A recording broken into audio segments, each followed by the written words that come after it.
what was the last thing that we did yesterday? Machiavelli, I think we completed a decent part. Qualities of a prince. 3 qualities we must have dealt with. The reasons given. Okay. So today we'll proceed from there and we shall see something more. So please, today also we'll keep writing through flowcharts and I'll make you write certain things. From next class, I'm thinking of bringing PPTs back.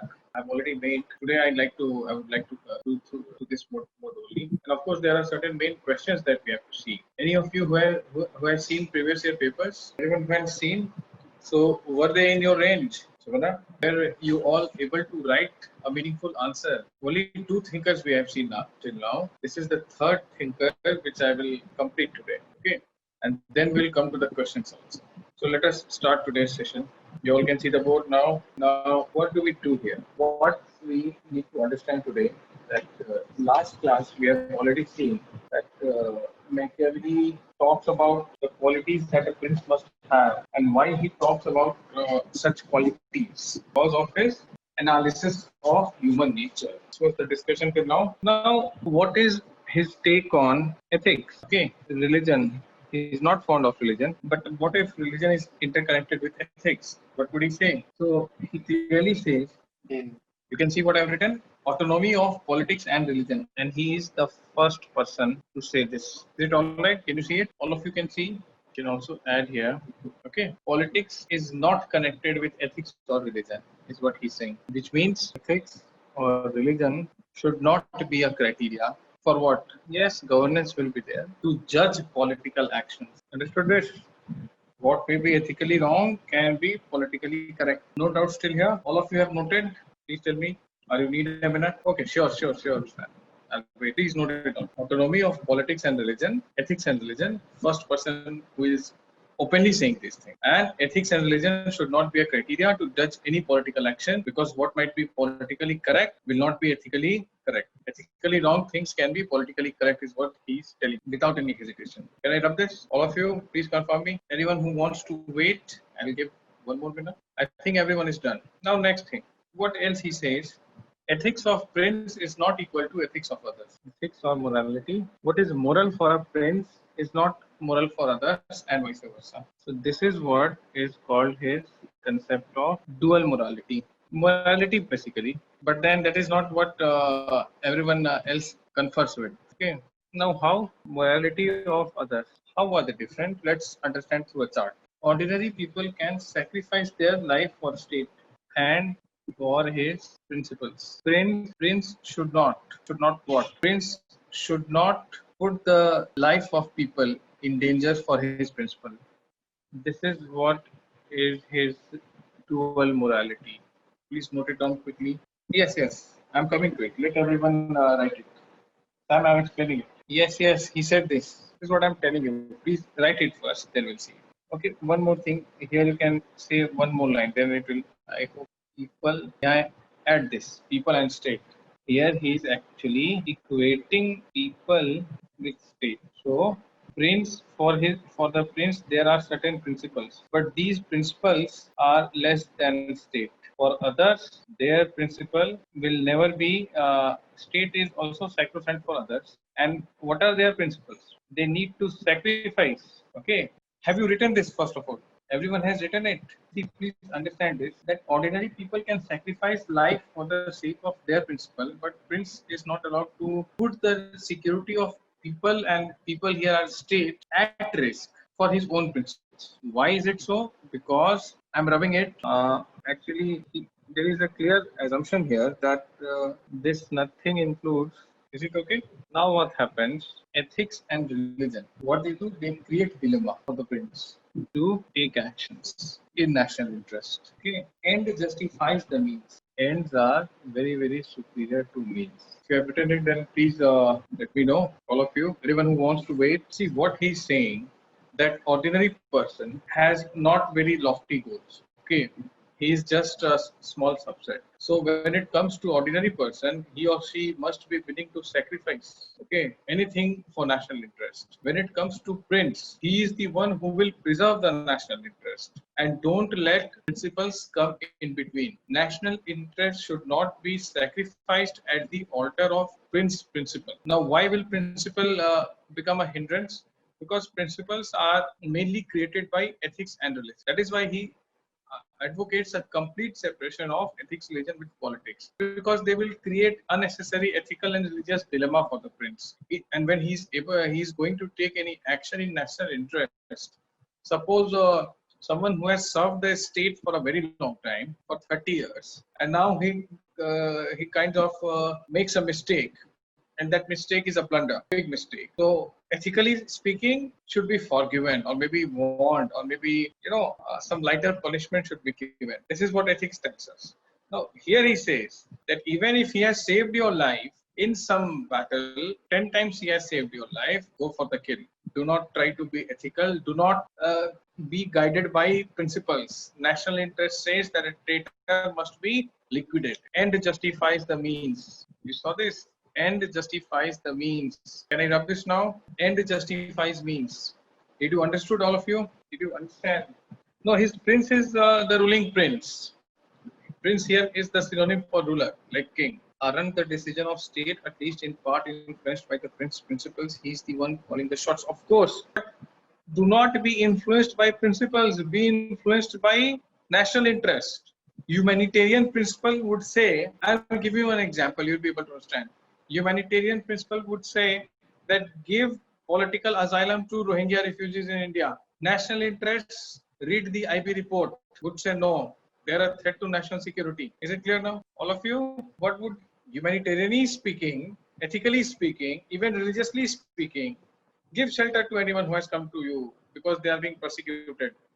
But Intelligence Bureau came up with a report that they are a threat to the security of India. They are radicalized. They have been creating troubles in Bangladesh, in Myanmar. They do the same here. Is it all right? So how ethics need to be separated, principles need to be separated from national interest.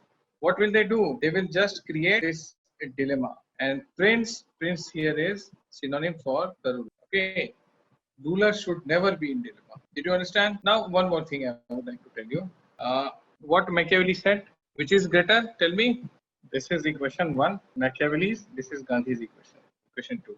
So when you equate the two equations, we see a completely different stuff emerging out. Gandhi says that means are more important than ends. Machiavelli says no, end would justify the means.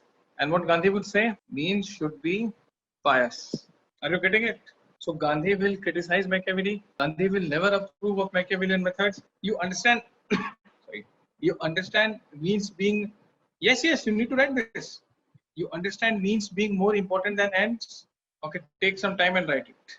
Means being more important than ends, which means you have end for getting selected in civil services exam. This is your end.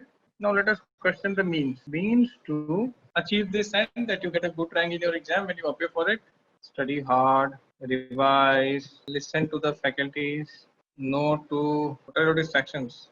PUBG is banned. No to whatever distracts you. Okay, party and everything. And so these are the means that you should adopt. Gandhi would say this needs to be sacrosanct. Okay. End would matter. Machiavelli would say, no, this is sacrosanct. These are immaterial. So he would even advise you to go and leak the question paper.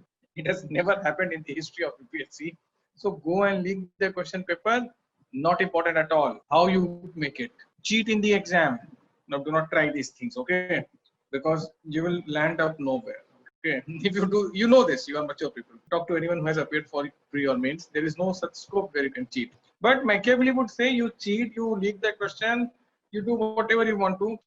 Yes, you can say this, Hemant. Mahatma Gandhi. Can I rub this now? Anyone who wants me to hold it? Or I can rub this?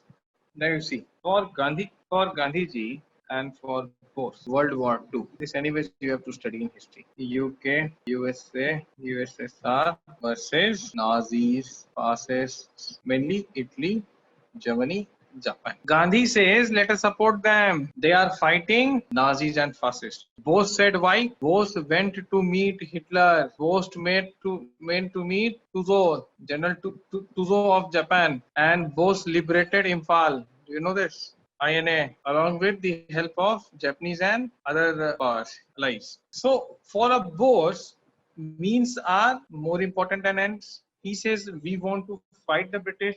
If they are fighting the British, I'll take their side. Gandhi said, no, no, they are fascists. Bose said, so are they. Just because they are having democracies, but what they are ushering upon us is not less than Nazism. Classic example, Bose taking the Machiavellian route. Is it okay? All of you understood the difference between Gandhian method and Machiavellian method? Ends are the, what do you call it? Result. Means are, you can say methods to get those results, or yes, methods would be there. More appropriate. Oh, sorry. Yes, I've corrected it. Thank you. For both, ends are more important than means. It's the other way around for Gandhi. So means would be methods or attempt made to attain the result. Is it all right? Any question you have here, please let me know. A very clear analogy, a very clear, see, both these thinkers are very clear on what they want. One would say that means are more important than ends. The other is saying, no, it's the end that matters. Result for someone is very important. For some, what methods are being employed to attain that. Is it all right? Now see this. For Gandhi, politics without religion is a death trap. And Machiavelli calls for a complete separation. Politics is here and religion is here. So compare this with Gandhi. Noted? See, Machiavelli has often been compared with Chanakya, and your questions are mostly revolving around the same. Okay, I'll repeat it. Sumna, see here. Gandhi says that politics without religion is like a death trap. So if you practice politics without religious ethos, you will walk into a death trap. See, Gandhi is influenced by Vedas, Jains, Upanishads, to a certain extent Islam. He is a very religious person. Acha, have you noted this? Just you need to write this here. Just till here. Everyone noted it? Okay. No. Gandhi is an idealist. Gandhi is not realist. How is Gandhi a realist? Tell me.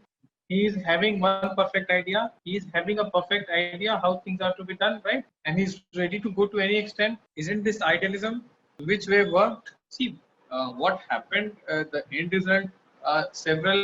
There were several other factors also that were contributing. It's not like Gandhiji alone won us freedom. There were several other. You read B.R. Ambedkar, he would say the INA trial are responsible for India achieving freedom. So again, there are different versions. Can I just sum it now? So next thing that we need to see that is Machiavelli immoral? Yes or no? Is he immoral? Kind of. Looks like. One eye is very clear. Yes. He is not immoral. He is not immoral. He doesn't preach morality. And yes, actually, for him, very rightly you said, national interest for him is above everything. And everything includes morality. Noted? Do not call him immoral. Just call him, he is not concerned with morality. Because his entire concerns are here. No, it does not make him immoral. It makes him amoral. He never advises Prince to be immoral in his personal life. Okay. He is not a Charvaka. He is not concerned with morality. Charvaka said, eat up morality. Hedonism. Whatever gives you pleasure, do it. And from this would emerge another concept, pragmatism. So he can be called immoral, not Machiavelli. At best, Machiavelli can be said to be immoral. He is not concerned. Written all of you? Can I rub this? See, Gandhiji is moral, right? He talks about dharma, he talks about Ram Rajya, so on and so forth. Machiavelli says, no, these things are not important for me. These things should not be important for my prince. Okay, I'm rubbing it. Now, what does he say on religion? We have already seen that he says that religion and politics need to be different. Okay, but he is not against religion. I don't eat while I'm taking class. Does that make me anti-food? Says he's not against religion. His approach towards religion is utilitarian. Utilitarian, which means utilitarian, maximum good for maximum numbers is utilitarian. So he also says use religion for utilitarian purpose. Use it as and when required. Religion can keep people disciplined. You ask people to do certain things, they won't do. You attach it with religion, they'll do it. He appeals his prince. appear religious in public, even if you are not. He is against the institution of religion, the church, because we all know what church was doing at that time. Okay, noted all of you. He asked his prince that appear religious in public. Okay, now you see this. People in India, mostly the politicians are religious, or we know they are religious. Even as Sitaram Yechuri was carrying Kalash. Do you know this? The Communist Party of India. They think religion is the opium, but appear religious in public, even if you are not, to appeal to popular sentiments. And religion helps people maintain discipline. You connect anything to religion, and people will start following it. Like you ask people that do not split on road, they would do. At least in North India, they do it every day. You connect with religion that some Shobha Yatra or some Jagrata or some holy thing is going to pass. Keep your surroundings clean, do not litter on road, they will then follow it religiously. So isn't it helping people maintain the discipline? And that is where his utilitarian views on religion is coming, that it can help you take control of maximum people, and you can do good for the state. So what you need to do, follow religion. When you appear publicly, wear religion on your sleeves, so that people would think, oh, he is religious. Okay, and he was not against religion, he was against the manifestation of religion, corrupt manifestation actually, which was in the form of church was doing all sort of illegal, immoral, unethical, and all sort of wrong things which cannot be called right from any perspective in any era. Not in Machiavelli's era, not in our era. So he says that I am not against religion, but the way church has modeled the way church has controlled and misutilized the religion, this is what he is against. Is it all right? Are you understanding it? Now, what more he says? Now, he has talked a lot about luck. Luck is important. Things that are beyond our control are controlled by the fortune. So even despite knowing the statecraft, despite taking control of adversaries, be prepared for the worst. There can be a time when luck will not favor you. Okay. He calls bad luck as roaring rivers. And again, I have to tell this because you need to write these things in your exam to get good marks. So let me tell you these things at the risk of sounding, at the risk of hurting sensibilities. Fortune are like women. Okay. Write this. He says, fortune favors the brave. So he says that behind a successful man, there will be a woman. Right? Yes, Sumana, I was waiting for this. Otherwise, Sumana, Kanun apne haath mein le le. He would have exterminated all these thinkers from syllabus. Right? So he is telling us that bad luck might come. Prince is very learned. Prince is no, Ahmed, not like that. Prince is very learned. Prince is very much in control of things. I'll explain it. He is very much in control of things, but there are certain things that are beyond our control. Like natural disaster was Corona, the things that we are facing right now. How many of you knew in January 2020 what we'll be up to? I never thought I would be taking classes for Hyderabad students at Super90 like this. I was to come there, okay? But then there are certain things which are beyond our. And see, the current GDP figure has come for this quarter, minus 33.9. Although the graph that was given is totally manipulated one, all major economies of the world have shrunk. America has come to minus 33% when we compare the same time era with same graph. So despite being prepared for making India a robust economy, or any country of the world, American economy, Russian economy, Corona came. Countries have to go for lockdown, their economy slumped. Right? That is what is bad luck. Things beyond our control, natural disaster. Okay. So that you should be prepared. And even if there is no natural disaster, there are certain permutations and combinations that are beyond our control. You cannot control that. You don't know that your two arch rivals can come together and hatch a conspiracy against you. Anything can happen. That is why be realist. Be realistic, because when bad luck comes, Sumana, you were asking what this point means. They come like roaring river. Roaring river, you understand? When river is flooded, we call it in Hindi Barsati Nadi. When river is flooded, it engulfs everything on its way. It eats up everything. It actually takes over everything. So bad luck will deprive you of your fortunes. Okay. So what you need to do? You need to be brave. And then he talks about lady luck also. Okay. Same thing. That if you are brave, see, it's a very though this can be debated, but what he's trying to tell here, that women like brave men, and he's saying that if you put up a brave front when you are surrounded by adversaries, then of course things would improve. This is how he compares fortune with women. Any questions here? Did you write? Do not get angry with Machiavelli. Third point is okay. Rolling reverse. First point. Okay. This one. I am rubbing it. Okay. What is fortune? What is fate? What is luck? This is it. Fortune or fate or luck are something that are beyond your control. We did not decide where we'll be born, which country, which family. Okay, that was fortune or fate or luck. Someone studies very hard but is unable to clear an exam. Someone does not study very hard but because his luck is on the good side, he's able to clear the exam. Someone passed from a very good college, was a ranker all through his life, ended up miserably. Someone who comes from a very humble college, I'll not call it bad college, was a very average student, hardly used to get 60%, is doing wonders. How do you explain it through this? Haven't you seen such things? There are things that are beyond our control, but still we have to put in our efforts. You have to be brave. Only then luck would favor you. What else would favor you if you are brave?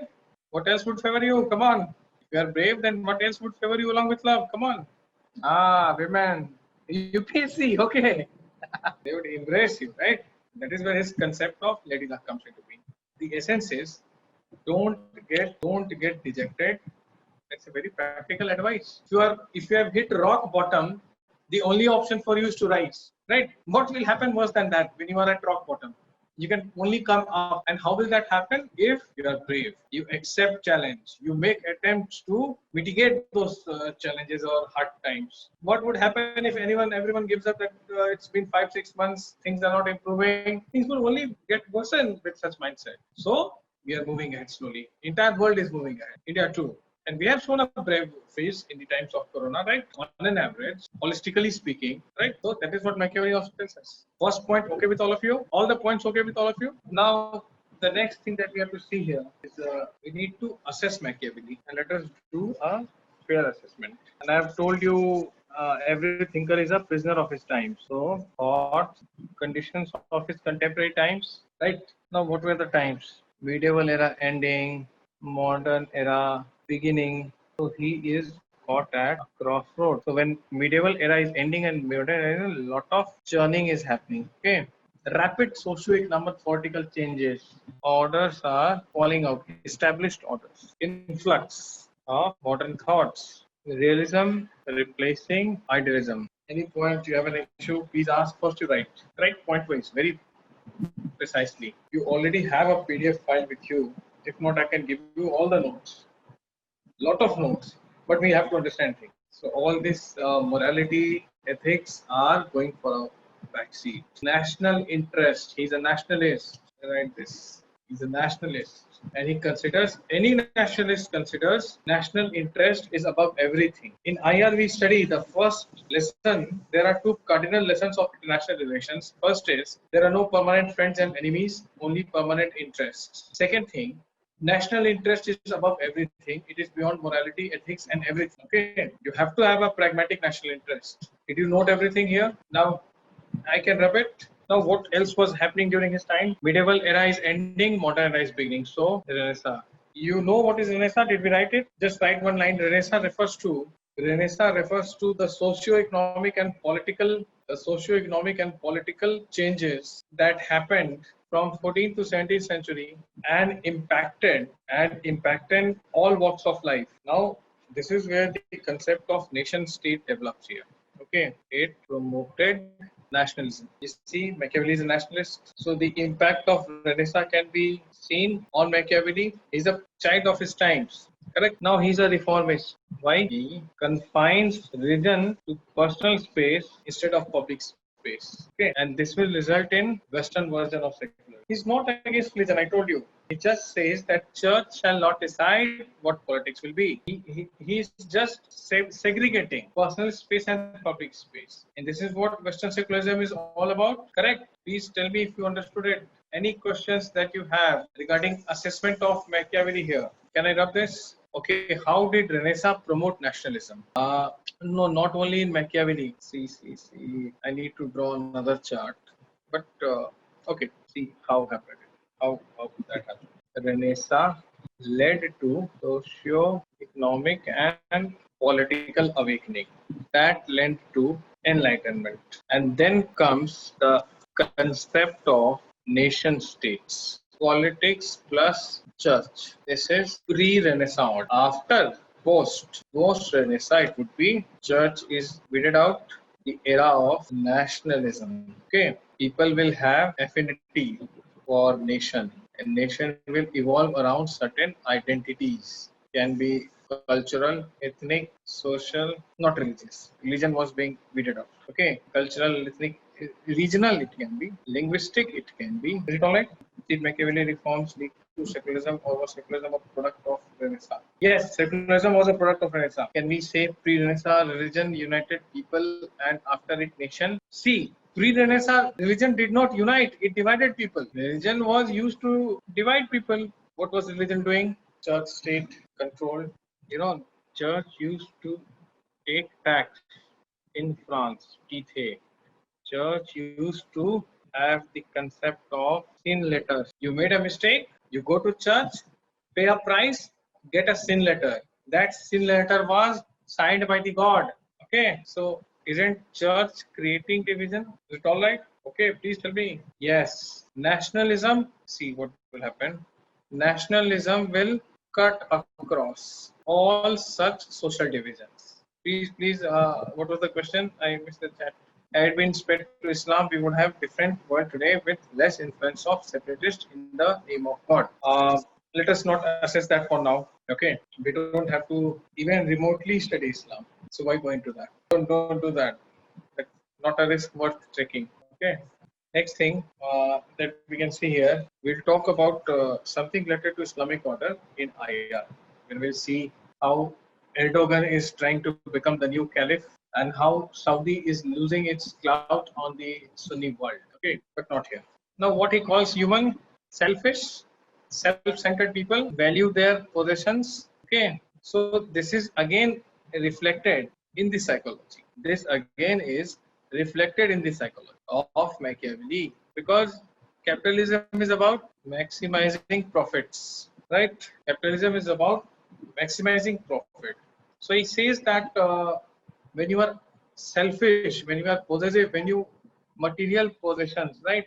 Even advises the king. We have seen that in the last class, that makes certain attempts which will increase the materialist aspect of people. When they will have, they will be able to store material benefits. Then they will cherish you, as there can be a reward also. Okay, noted. Question here. No, it does not reject capitalism. He is influenced by capitalism. He is influenced by capitalism. This is what capitalism says. No, this is what capitalism says. Maximizing profit. And this is what Machiavelli says, that human beings are selfish, possessive people who want to store material possessions. So this reflects in it. We are assessing Machiavelli. Okay, you write this. You write this. Machiavelli. All of you write this. Machiavelli has called human beings selfish.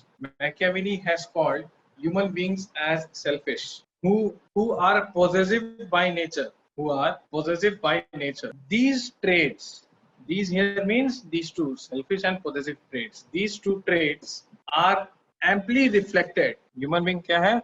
Selfish है, possessive है. So these two traits are amply reflected in the emerging capitalist class. In the emerging, these two traits are amply reflected in the emerging capitalist class, whose sole motive, here it is, whose sole motive is to maximize the profit. Any questions, please feel free to ask. Can I grab this? All of you, we have assessed Machiavelli. He is actually kind of a lot many influence of his times are inevitable on him. Okay, capitalism was upcoming at that time. So when capitalism was upcoming, then of course guided by profit motive. I told you the stage of capitalism was very exploit. What happens here also, that the essence of capitalism, the essence of the emerging bourgeois class, capitalist class, who wants to maximize his profit at any cost, is reflected in the thought process of Machiavelli, where he says that people are materialist, people want to possess things, and people are also selfish. Just the capitalist, these traits are the traits of early capitalists. Okay, then what were the other 2 points? Just seen it. The other 2 points, secularism, right? Why secularism? Because he says that church should not be, he's not against religion, he's against the church because church was manipulating the religion or religious order of the day. So he's saying that church must confine itself to certain role, and these role definitely does not include the political role. Let politician, let the prince decide what would be the political role. So he is the father of European secularism, because still I have told you that Western secularism is different from the Indian version. Indian secularism does not go for a strict separation between religion and state. But Western secularism would say that, okay, here the state will intervene if and where needed. In Europe, normally it does not happen this way. So he gives his notion of segregating the church apart from politics gives rise to secularism in Europe, the way we are seeing it today. Okay, can I move now? I have to criticize Machiavelli. We have to criticize him. I think things are amply clear by now. You don't have an issue here, right? Someone wants to criticize Machiavelli. Any particular reason for this no love being lost? His views are very appealing to you, right? Okay, let's do that. Now, his greatest critique is Sabine. He will say he is narrowly dated and narrowly located. Okay, write this. Sabine says that Machiavelli is narrowly dated and located, and Machiavelli is narrowly dated and located, and this is because of the prevailing circumstances. This is because of his prevailing circumstances. Had he belonged to, after full stop, had he belonged to any other time and space, his views would have been different. Machiavellian thoughts, had he belonged to any other time and space, his views would have been different. Machiavellian thoughts or Machiavelli's thoughts are largely influenced by conditions of Italy during those times. But he remains one of the greatest exponent in the field of statecraft. He is often compared to ancient India's great thinker Kautilya, and even with Chinese scholar Sun Tzu. Someone showed me this book the other day from your group, author of Art of War. Ram. Yes. Ram, you have read this entire book? Beautiful. Very good. So he is compared to the likes of Kautilya and Sun Tzu. Okay. And change the pen and write. He is an inspiration for realists. Therefore, he cannot be called narrowly dated and narrowly located. For all your love not being lost for Machiavelli, do not conclude this in your exam. Okay, we cannot call him narrowly dated and narrowly located. You have written these lines. Anyway, these were just names. No, fascists are inspired by the idealists. We'll see them. Yes, these were the conditions prevailing at that time: nationalism, secularism, and capitalism. So when he's a child of his times, the conditions will affect him. How else we'll do that? We cannot assess him in the lights of imperialism and colonialism. Are you understanding it? Now continue. Sun Tzu is not only a war technician. Okay, do not compartmentalize him into the zone of war itself. He also says he gives 100 methods you can win your enemy without war. Right, Ram?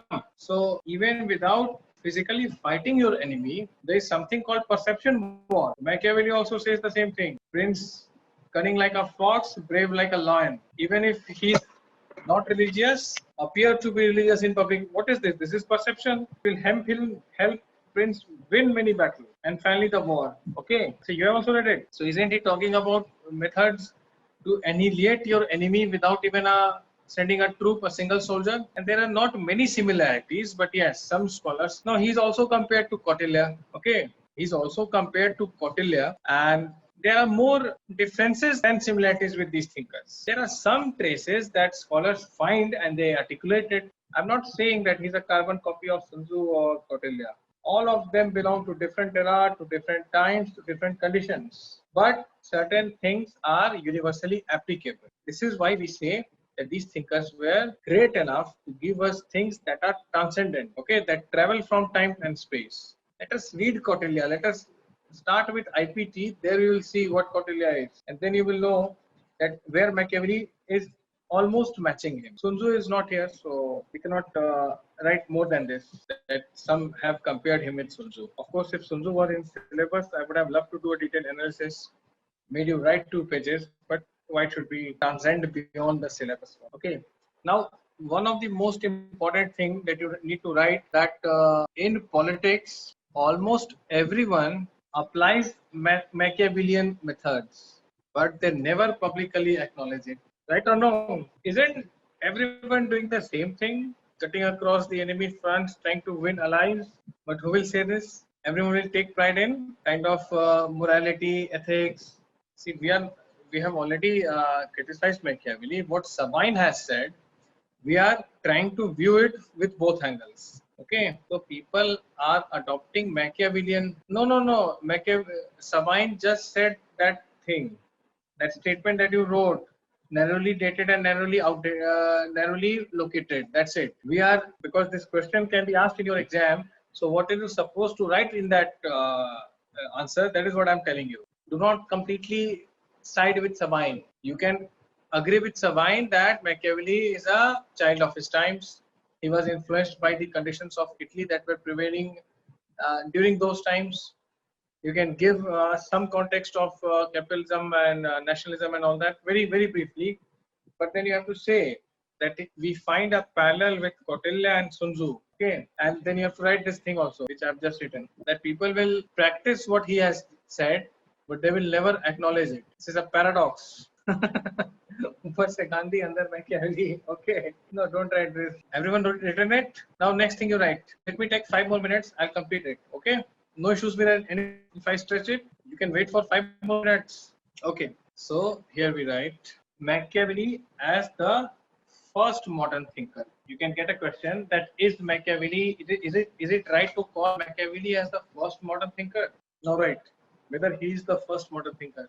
Machiavelli is a diversion from medieval thought process. Machiavelli is a diversion from medieval thought process, which was dominated by the church. Full stop. Machiavelli separates church and politics. And Machiavelli separates church and politics and theoretizes concept of nation state. Calling him first modern thinker is not something every political thinker agrees on. However, when he conceives ethical ideals as illusions, he breaks away from the classical unity of ethics and politics. Isn't it? Change the para. So everyone was, why we are saying classical unity? Because from the times of Plato to Socrates, classical means something that has been in practice since time immemorial, right? That is called classic. But he's the first one who says that no, ethics are illusions. So of course, this is something very modern. But then why some people question? Why people question it, right? Change the banner. It is, I can rub this. Church comes after Roman Empire. Of course, the thought process of Plato and Aristotle remained, but church is late development, Roman Empire. I can rub this. Change the banner, right? Thomas Hobbes gave the modern concept of sovereignty, which remains the most important political theory of modern times. Which remains the most important political theory of modern times. Okay. Machiavelli commits the fatal mistake. Of violating his own most fundamental rule of political analysis. That is why Machiavelli is like Copernicus, but it's Thomas Hobbes who is the Galileo of political science. Is it all right? Please tell me. That he has violated. Please wait for that. Not today. There is one story that I have to tell you. Yes, I understand. Leave that rule for now. 15 minutes more into Machiavelli and then we'll move to Thomas Hobbes. Okay. Anything else that you did not understand? I think everything you understood. So I have to explain this thing to you, that what is the fundamental rule that we saw that he is violating. Okay. And how next thinker is Thomas Hobbes, who is the Galileo of political science. Now where we were seeing the Copernicus of political science. So then we'll see which fundamental rule he has violated. Actually, it will take me 15 more minutes. So tomorrow we'll do that, and we'll move to Thomas Hobbes, the next thinker. Meanwhile, you have been sent certain PDFs regarding thinkers. I think Machiavelli is there. So please read Plato, Aristotle, and Machiavelli. You will understand everything now. Are you reading it? Has any one of you Aditya, did you understand? Aditya, did you understand that? So were you able to comprehend what is written in that text? Because if you don't understand from lectures, then you will not be able to understand them. See, if it's clear to Aditya, then it should be clear to everyone. Don't take me otherwise, Aditya, you are not the lowest parameter. I'm saying that same material has been given to all of you. Same teacher has taught all of you. So if one of you can understand, all of you can understand. Please give it a serious reading. Okay. Now, if there were no classes, maybe you will be having certain problems in understanding those videos. But now you will not have. So please give it a read and try to read Machiavelli also before. Or you do one thing. Just read Machiavelli, leave Aristotle and Plato for tomorrow's class. Okay, not for always. You can read Plato and Aristotle some other day. But please try to read Machiavelli so that you see that what we are discussing in class, is it making some sense to you or not? And then let us sit with some questions which were in main exam of your optional. And then we will move to Thomas Hobbes. I think Thinker PDF was sent in your group, right? Isn't it so? Western political thinker, something like that. Okay, I'll do that. Not to worry at all. See, notes and materials are secondary. Do not give them primary importance. If you have understood the topic, you can write any note, you can prepare any material of your own also. However, there is no time, so don't do that. We have already done that for you. Most important thing is that you have to understand this. Okay, so let us meet tomorrow. Let us see the one thing that is remaining, how he is at fault, and the questions, and then we'll move to Thomas Hobbes.